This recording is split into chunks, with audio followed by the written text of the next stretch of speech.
नमस्कार। हमारे digital platform पर आपका स्वागत है। लोकसभा में आज वक्फ संशोधन बिल पेश किया गया। ये बिल वक्फ बोर्ड की संरचना, संपत्तियों की निगरानी और विवादों के निपटारे से जुड़े कई अहम बदलावों को लेकर आया है। भारत में वक्फ बोर्ड के पास रेलवे और रक्षा मंत्रालय के बाद सबसे ज्यादा जमीन है, लेकिन कई संपत्तियों को लेकर कानूनी विवाद भी छिड़े हुए हैं। इस बिल में वक्फ संपत्तियों के सर्वे, ऑडिट और प्रशासनिक सुधारों को लेकर महत्वपूर्ण प्रावधान जोड़े गए हैं। ये पूरा मामला क्या है और इस बिल में क्या बदलाव किए गए हैं, देखिए इस खास रिपोर्ट में। अध्यक्ष महोदय, भारतीय जनता पार्टी वक्फ की प्रॉपर्टी को सुरक्षित और यहाँ से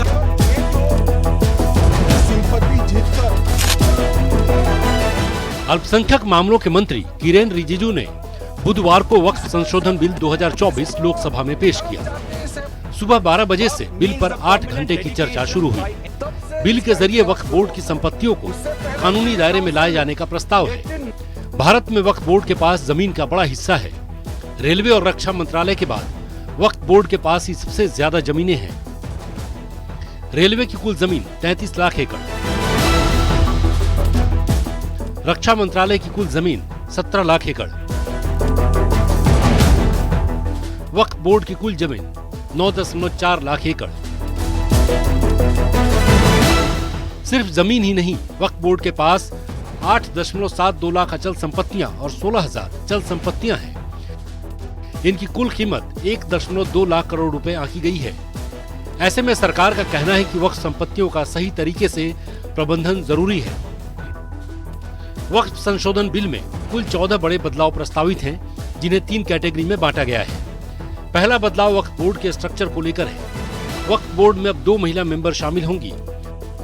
शिया, सुन्नी, बोहरा और अखानी मुस्लिम समुदायों के लिए अलग वक्फ बोर्ड बनाने का प्रस्ताव है। सेंट्रल वक्फ काउंसिल में अब 3 सांसद होंगे, जिनका मुस्लिम होना जरूरी नहीं। दूसरा बदलाव वक्फ बोर्ड की संपत्तियों पर निगरानी को लेकर। अब सीएजी या सरकार द्वारा नियुक्त ऑडिटर वक्फ संपत्तियों का ऑडिट करेगा। राज्य सरकार सर्वे कमिश्नर की जगह जिला कलेक्टर को वक्फ संपत्तियों का सर्वे सौंपेगी। बोर्ड को अपनी संपत्तियों का रजिस्ट्रेशन कलेक्टर ऑफिस में कराना होगा। अगर कलेक्टर किसी संपत्ति को सरकारी घोषित करता है तो वो वक्फ की नहीं मानी जाएगी। अब बिना कागजात के कोई संपत्ति वक्फ घोषित नहीं होगी, यहाँ तक कि मस्जिदें भी नहीं। तीसरा बड़ा बदलाव वक्फ की विवादित संपत्तियों को लेकर। वक्फ को अपनी संपत्ति घोषित करने का विशेषाधिकार खत्म कर दिया गया है। अब वक्फ ट्रिब्यूनल के फैसले को अदालत में चुनौती दी जा सकेगी, जो पहले संभव नहीं था। सरकारी संपत्तियों को वक्फ घोषित करने का अधिकार खत्म कर दिया गया है।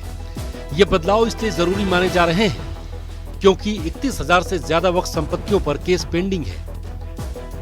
WAMSI पोर्टल पर दर्ज मामले 58,000 हैं। अलग अलग राज्यों के वक्फ बोर्ड में लंबित केस 12.7 हजार, वक्फ ट्रिब्यूनल में 18,000 केस, सुप्रीम कोर्ट और हाई कोर्ट में 165 केस। अब सवाल यह है कि क्या ये बिल पास हो पाएगा? लोकसभा में बिल पास करने के लिए 272 सांसदों का समर्थन चाहिए। बीजेपी और उसके सहयोगी दलों के पास 294 सांसद हैं। कांग्रेस और उसके सहयोगी दलों के पास 234 सांसद हैं, जबकि अन्य की तादाद 14 है। सरकार टीडीपी और जेडीयू के 28 सांसदों पर निर्भर है। राज्यसभा में जरूरी संख्या 119 है। बीजेपी और उसके सहयोगी दलों की संख्या 121 की है, जबकि कांग्रेस और उसके सहयोगी दलों के सांसद की संख्या 85 है। यानी संख्या बल के हिसाब से सरकार के लिए ये बिल पास कराना आसान हो सकता है। Bureau report, news 18 JKLH। यानी संख्या बल के हिसाब से सरकार के लिए ये बिल पास कराना आसान हो सकता है, लेकिन क्या इस बिल से वक्फ संपत्तियों पर सरकार की पकड़ मजबूत होगी या कोई नया विवाद खड़ा होगा? ये तो आने वाला समय ही बताएगा। इस बिल के बारे में आपका क्या कहना है, हमें कमेंट बॉक्स में जरूर बताएं।